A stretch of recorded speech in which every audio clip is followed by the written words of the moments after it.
I will start from the end, because it's the only way you'll understand why I stopped sleeping with the door closed. I held the doorknob with my left hand, turned on the recorder with my right, and said 3 words I never wanted to say out loud. If I don't come back. The basement hallway echoed my words with a 1-second delay, as if the echo were lazy.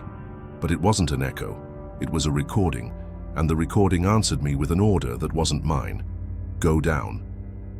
I hadn't gone there to be brave. I had gone to catalog. A strange inheritance I received from a former college friend, Wade, a guy obsessed with abandoned places. He disappeared 8 months ago. No note, no traces.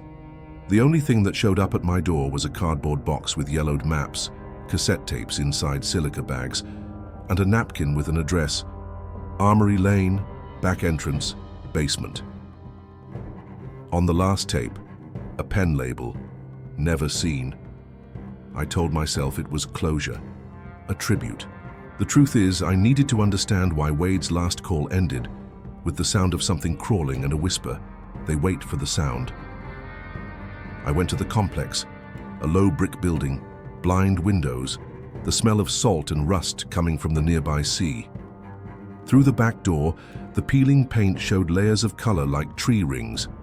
I locked the car, adjusted the flashlight, and promised not to improvise. I'm good at promises until the first staircase. The stairs were there behind a metal door with a broken viewport. The air rising from the basement was cold and sweet, a sour sweetness like old plastic on a rainy day. There was tape in the air. I only understood that later. At the time, it felt like a different kind of mold sticking to my tongue. The first step creaked like a sensitive tooth, and on the second, the flashlight caught a fallen sign: Sub-Level B, access by authorized audio only. Who puts the word audio on an access sign? I descended slowly, testing the weight, and noted what the walls wanted to tell.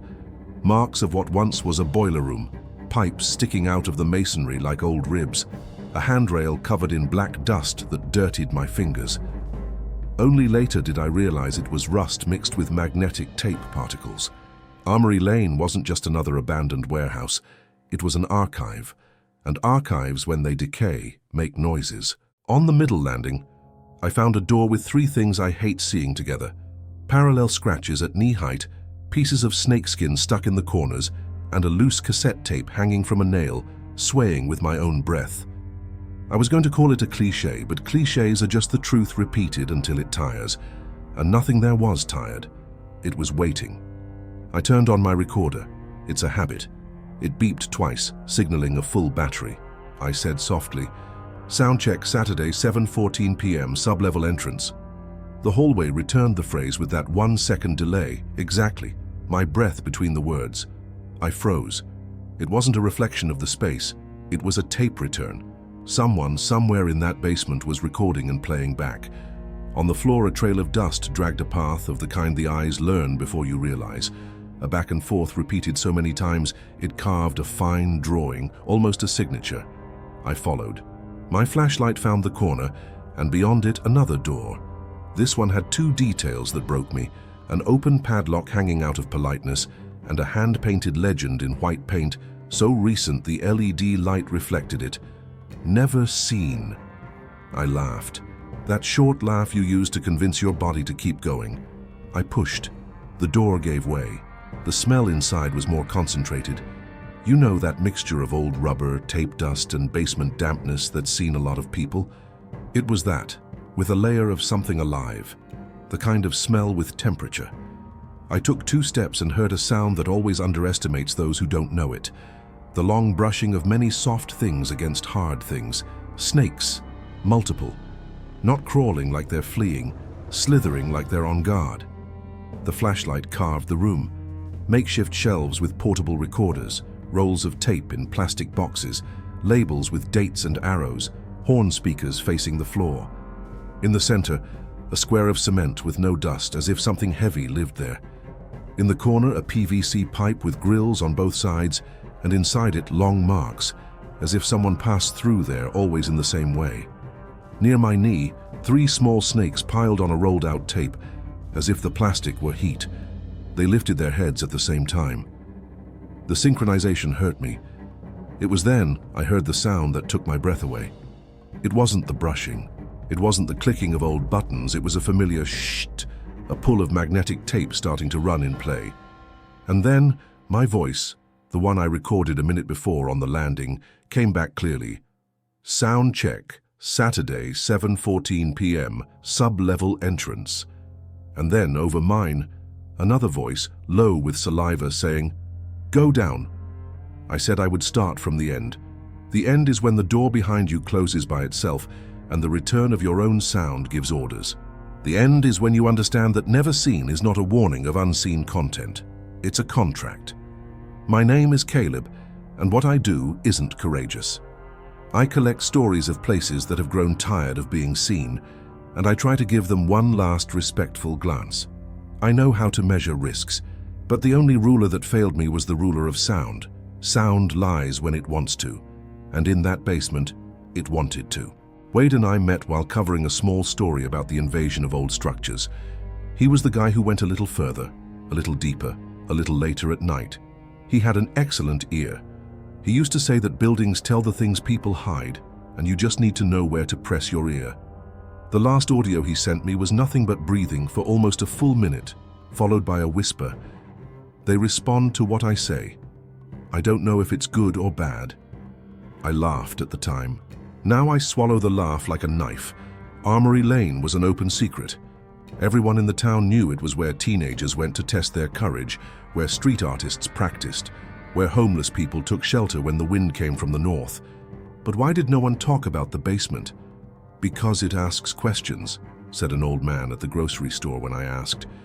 And we prefer when the questions are the ones we ask. I should have listened. I took with me a light backpack, flashlight, extra batteries, a digital recorder, an analog one for stubbornness, gloves, a dust mask, a small knife. It wasn't to face anyone. It was to cut things. Ropes, fabrics, memories. I descended the first steps, thinking of Wade, of the loose laugh, of the way he wrote on labels with letters that never touched the line. When the audio-only sign appeared, I stopped.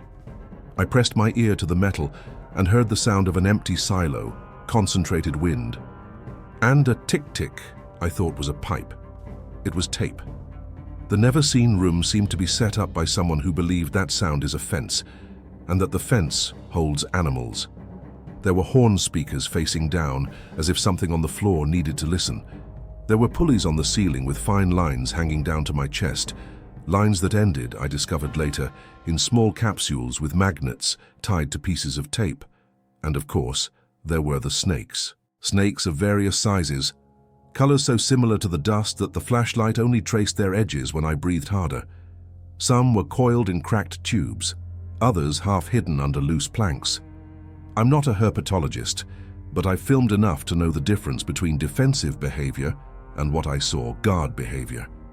They occupied specific points, a corner near the door, another close to the shelves, two by that cement square in the center, as if they were sentries on rotation.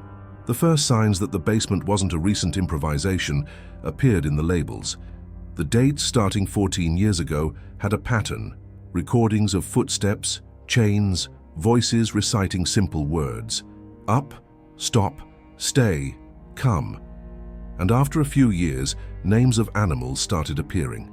Rat, pattern 3. Cat, return 2. And then, just the drawing of a snake and the word door. I opened a damp notebook with pages sticking to my fingers. The handwriting of two people, one precise, the other nervous. Guard conditioned by sound stimulus, sub-level B, said a header. Below, diagrams I only understood later. Speakers facing passage points, looped recordings that rewarded proximity or distance. It was training. Someone tried to train animals to guard the entrance, and in the process, they trained the place to guard us. I tried to rationalize because that's what you do when fear shows up with all its teeth. There must still be people here keeping this up. The light then caught a brown blanket in a corner. Under it, nothing. Beside it, a mug with something black hardened inside. And near the mug, a metal necklace with a number engraved. 04.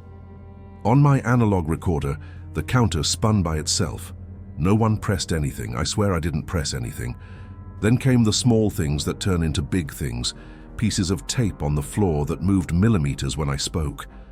As if the air vibrated by my words, pulled strings that triggered... What? From the ceiling I heard the sound of pulleys responding, a rhythmic neck-neck, and from the floor a sound of a tongue hitting the air, not mine, not human. 1, 2, 3. 3 snakes raised their heads at the same time. I tested it. Stop. They stopped. Come. Nothing. Open. Silence. Close. The 3 heads lowered at the same time. I breathed deeply behind the mask, a long breath. The return came delayed by a second, as always. But one more thing came. A loud crack like a circuit breaker, and the horn near the door emitted a low note I felt in my kneecap. It was like a remote command I hadn't programmed. The snakes in the corners adjusted their positions, like guards switching shifts. Someone somewhere heard me test and decided to play. And then I found the first tape from Wade. I recognized the handwriting. Never seen 1-3. I should have left then. But curiosity is just death's hunger with a pretty name. I inserted the tape, pressed play. The static began like rain. Then came footsteps. His. The walking pattern was his, and in the middle of the steps, Wade's voice. If you're listening to this, don't answer. They use your voice. The basement responded with mine. Don't answer. That's when I realized I wasn't alone. I was on the wrong side of the microphone. I needed to map that room before the room mapped me. This is a technique that has saved me before. Drawing the layout on paper with arrows to understand where the exit is, where the blind spots are, where things fall. I took out the notebook and started. Door to the north, shelves to the east, horn 1 by the entrance, horn 2 in the southeast corner, cement square in the center, tube with grills to the west. And of course the sentinels, 3 smaller snakes triangulating by the door area, one larger one lying like a bridge, half a meter from the floor, yes, like a bridge, and near the central square, one that barely moved, coiled around itself, breathing slowly, like a stone lung. With every stroke in the notebook I heard the return, door to the north, shelves to the east, my voice in 1 second delays. It wasn't an echo. The sound of an echo dissipates. This came back the same with the hiss of tape. And when I passed the pen over the central square, something alive moved on the floor. Not a snake, not a rat. Tape. Magnetic tape that came out of a crack and went back inside, as if breathing. On the ceiling, the pulleys began to turn slowly. The wires descended a few centimeters, and the magnets at the ends aligned with loose pieces of tape on the floor. It was a web. I was in the center. And whoever was pulling the strings didn't need to be in the room. They could be in the sub-level next door or, and this thought still gives me chills, could no longer be alive. I did what Wade told me and didn't respond to my own recordings. I stayed quiet, and even so they came back with things I never said. Open. Stay. Stop. In my tone, with my hard R defect. I spoke softly. The return spoke a little louder, like someone insisting. I bit the inside of my cheek until I tasted iron, to make sure I was still here. That's when I saw the numbers. Small, the red paint almost faded, painted on the horn speakers, on the edges of shelves, on metal necklaces left on the floor. 04, 07, 11, 14. They were command points. The room responded to the numerical configuration. I tested it with the tip of the flashlight. I touched the 07 on the edge of the shelf. Horn 2 made a short, low sound, and the bridge snake lifted its head by 2 centimeters. I touched 04. Horn 1 sighed, and the 3 smaller snakes rearranged the triangle. I was inside a system someone built with years of patience and no love for life. At the edge of the flashlight, something glimmered. A lens, half glasses. I didn't need that. Not that day. I picked it up with my glove. The slime peeled off like old skin. The frame had parallel scratches. The arms were broken. I thought of Wade and kept the glasses without cleaning them. It fell on me like a weight tied to my waist. Then the first mistake. Mine. I said too loudly, "I'm leaving." The return gave back the sentence with the same meaning, but 1 second later came another. Stuck. Not now. Horn 1 made the low sound again, longer. The floor vibrated lightly, like a huge purring. The snakes turned their heads toward the door. The bridge arched. The immobile sentinel by the square moved its tongue once. I saw the door and calculated the distance as if it were a sprint. My whole body filled with a foolish kind of courage. I said to myself and to the recorder, 3 steps, and I started. 1, 2, the third didn't happen. Tape on my shin, an invisible line that caught my jeans and burned my skin. I fell with my left hand stretched out. My palms hit the cement next to the square, and the square vibrated like a lid on an empty box. A scraping sound responded from below, slow, dragged, as if something enormous woke up in a bad mood. The room breathed. The snakes recoiled by a millimeter, revealing what the bridge had been hiding. A crack. Small. But the flashlight's light entered and came back with a color no basement should have. Pale green, like something kept in a jar. Wade's voice came from a tape I hadn't touched. "If you're in the center, don't knock." I was in the center. The return used my voice. "Knock." I heard the difference, I swear. My voice has a tiredness that only I know. That one had thirst. I didn't knock. Instead, I crawled out of the geometry of the square. The wires dropped a little more, like webs adjusting to the creature. I thought about cutting everything, pulling, breaking, but the room was made to punish impulses. I knew this because I felt the warmth of the calm before the retaliation. The sound then changed. It didn't just come from the horns. It came from the floor, a low sigh like a copper lung. And over that sigh, the tapes began to speak. One by one, the voices the room had kept came out.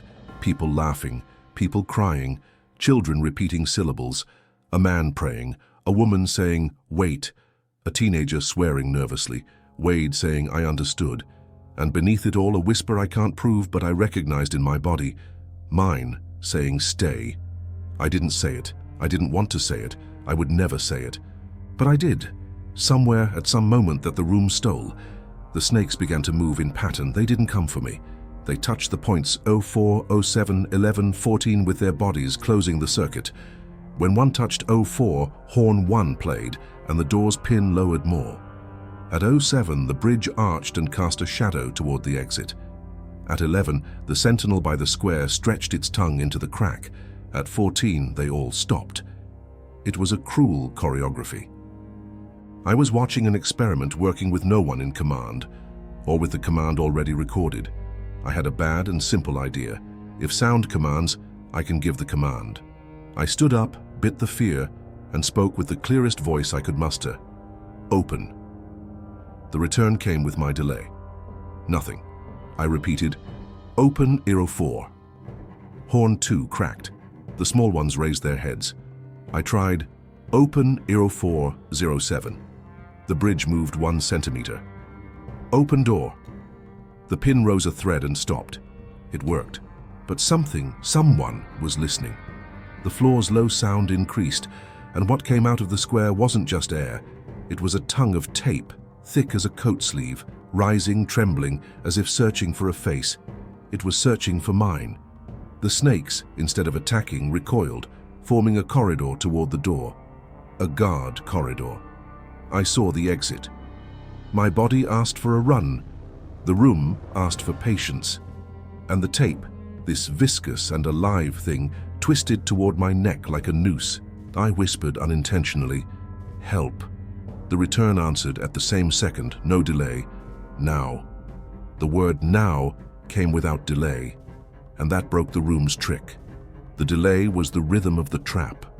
Without the rhythm, whoever speaks first is the one who commands. The tape, the thick plastic tongue, hesitated. I took 1 step forward, just one. It was enough to see what no one should see. The central square wasn't a boiler lid. It was a window. Below, a dugout space lined with speakers turned upwards, like gaping mouths. In the middle of this pit, there was a tripod with a brand new digital recorder, a blinking blue screen, battery nearly full. Around it, rolls of tangled magnetic tape like sleeping vipers. The lighting was dim, but I recognized the labels, the old names: steps, south side, door, pin, breathing, Uro 4. And I recognized something else, hanging on a hook. A denim jacket with a band patch Wade loved. In the jacket pocket, the silhouette of a pocket magnet. The blood tried to rise in the wrong place. I held it with my throat. Wade had been there. Maybe he still was, in some layer of the room. Maybe the room had eaten his time and spit it out on tapes. I wasn't going to romanticize it. People disappear. Points close.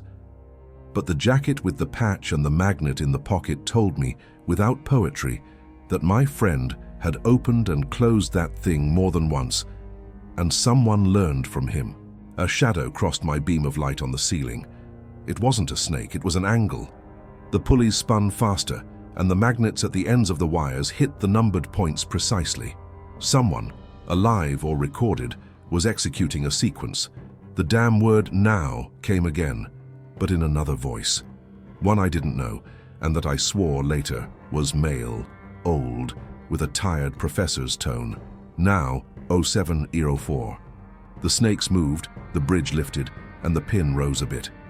I tested the ugly hypothesis. Whoever programmed all this didn't want to just train snakes. They wanted to train people, specifically people like me and Wade, stubborn, curious, with good ears. The basement was an instrument, and we, the notes hammered until they became music. The turning point came in a piece of tape nailed to the wall with a phrase written in marker: "Who controls the sound, controls the door." At the bottom, written in smaller handwriting, W. I collapsed, sitting. Not from fear, from anger, because it was just like Wade to turn fear into a tutorial. I opened the backpack, pulled out my digital recorder, and began setting up responses. I recorded 3 short commands into the microphone: open 04, open 07, open door. I adjusted the volume to the clipping limit, just enough to distort it a little, to make the room think it was coming from a mother horn. I prepared the play, and then the missing thing appeared. The large snake, the one that breathed like stone, uncoiled a bit and revealed half of a deformed metal necklace under its body. 07. It wasn't just a sentinel, it was the key. The snakes, not all of them, but at least one, had been conditioned to complete the physical circuit. You wanted 07? You needed it to touch where the label directed, and the one making that request wasn't a person anymore. It was the basement in automatic mode. My flashlight caught something in the corner that fear had erased. A small oval mirror, crookedly nailed to the wall, the kind you find in an old trailer bathroom. In it, I saw myself pale, with eyes too wide, and behind me, in the reflection, a dark line crossing the floor. I wasn't in the real world. In the mirror, though, it was crystal clear, a trail of tape set up like a track, leaving the door, winding around the shelves, ending at the square.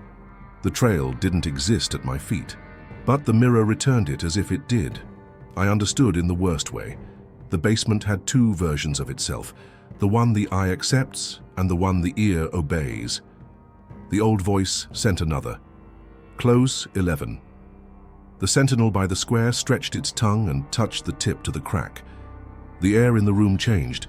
It became heavy, smelling like something kept too long. I cursed and the tape recorded it.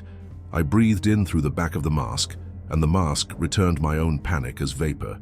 I don't know where I found the calm. Maybe from the sound. When everything is noise, a clean command becomes a knife. I pressed play on my recorder with the first command, open Uro 4. Horn 1 responded with a crack. I had hit the frequency. The 3 smaller snakes moved. The pin creaked just enough to promise play again. Open Uro 7.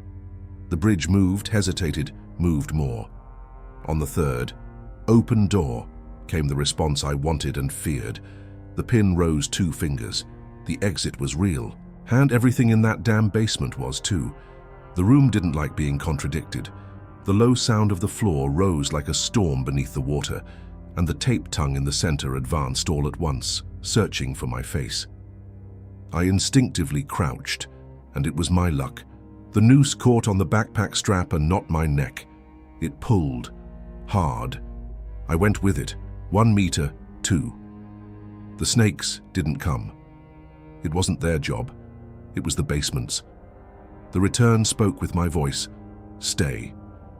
And the old voice on top, now. I wasn't staying. Not now. Not ever. I threw my body against the force, planted my left foot on the edge of the square, and pushed with everything, as if kicking the ropes of a ship. The backpack ripped at the clasp. I flew backward, hit my shoulder on the shelf, and a rain of tape rolls fell, unrolling like plastic vipers. The horns screeched. The bridge dropped. The pin hurt. The door understood what was happening and cried rust. I heard, I swear, Wade's laugh. Short, ironic, like someone saying, finally. When the tapes fell, all the voices from the basement came out together. It was like opening a window to a hallway of people who never left. I heard, run, don't go, not now. It's for sound. Wait, close, open, all at once. The snakes, curiously, stopped. They don't like chaos. They were trained for patterns, and chaos is when the script catches fire. I ran, without shame, without elegance. I ran skirting the bridge, careful not to step on the smaller ones, which retreated by a fraction of mercy that wasn't mine. I pointed the flashlight at the door and saw the most beautiful thing a man can see after a near death. A gap bigger than a hand. The pin was halfway, but the crack was big enough for a head, or two if one of them found it funny.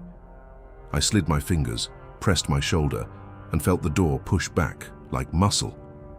The basement responded with childish anger. The horns hit deep notes in sequence, 04, 07, 11, 14, like Morse code from a sinking ship. The tape tongue, caught in my strap, tried another blow, now to my shin. I jumped. It stuck to my jeans and pulled threads that made a sound I had never heard, a zip that sounded like an insect laughing. I screamed, not from pain, from contempt. No. The return gave back the no with a delay, but the horns tried to harmonize, and a broken choir came out that made me think of a bad church. In the reflection on my recorder's screen, I saw movement behind me. The sentinel by the square, the largest one, started to uncoil. Slow, certain. That thing carried 07 like a necklace, and as it moved, the circuit closed where it passed. The basement was calling the key to stop me. I couldn't argue with the engineering of desperation, so I did what people like me do when they freeze. I improvised. I took the old analog recorder out of my pocket, the heavy, noisy one, and shoved in any tape and hit rec over everything, unafraid of the noise. I pressed the microphone to horn 1. I recorded its bass, stopped, turned to 2, recorded its bass, stopped.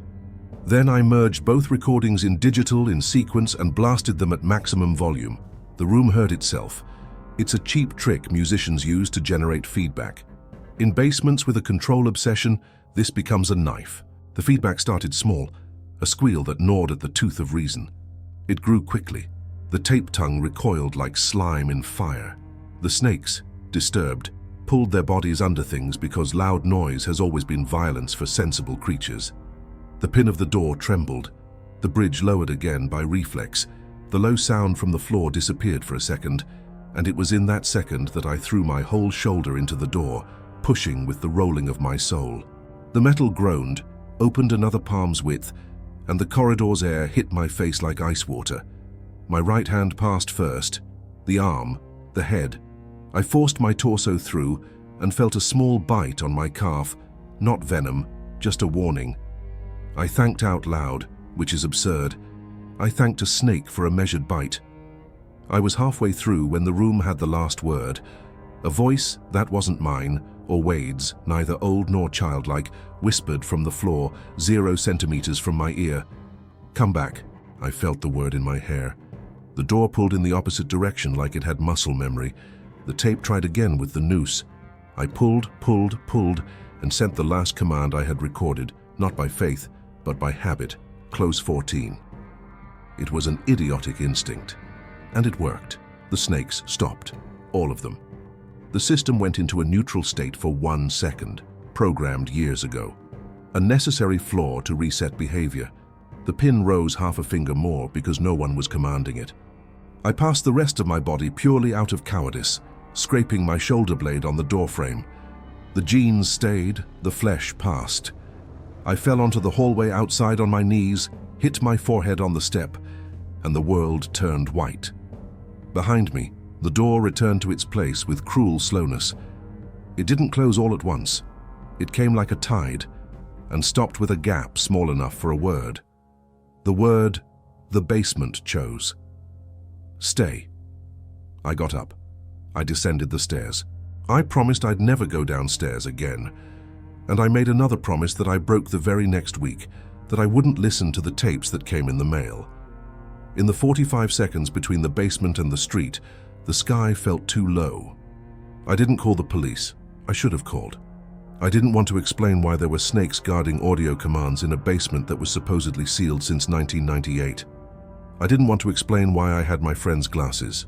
I didn't want to be the person who says, "The sound spoke to me," to someone with a clipboard. I went home with 2 recorders, a pair of glasses without a lens, ripped jeans, and 2 small holes in my calf, which I washed with water and shame. The next day, I left the backpack in the living room and went to take a shower, thinking the water would wash away the noise. I came out and found the mail stacked at the door. Among bills and flyers, there was a package with no return address.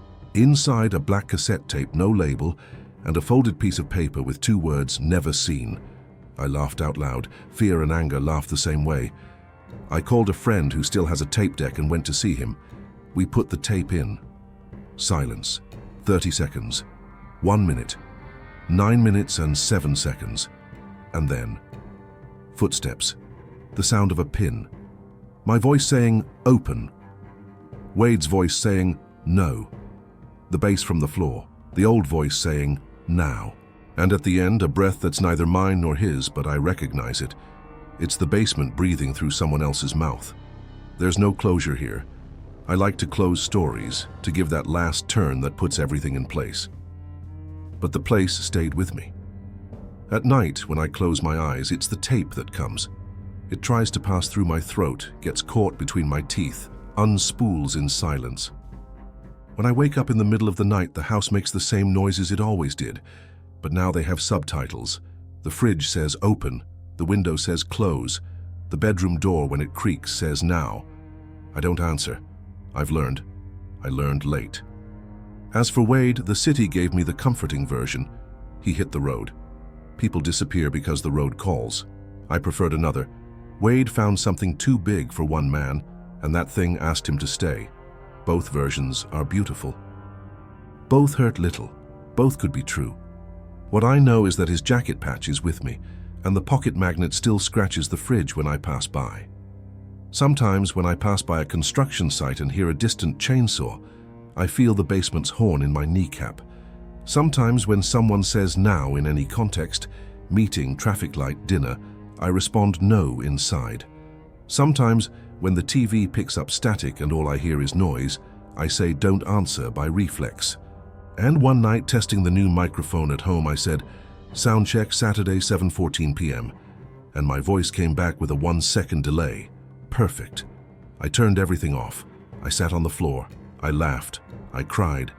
Silence, sometimes, is the loudest recording. If this video made it this far, there's one thing I need to ask. Faced with a door that responds to your voice, who do you think is in control? And if you say "open" and it obeys, do you enter?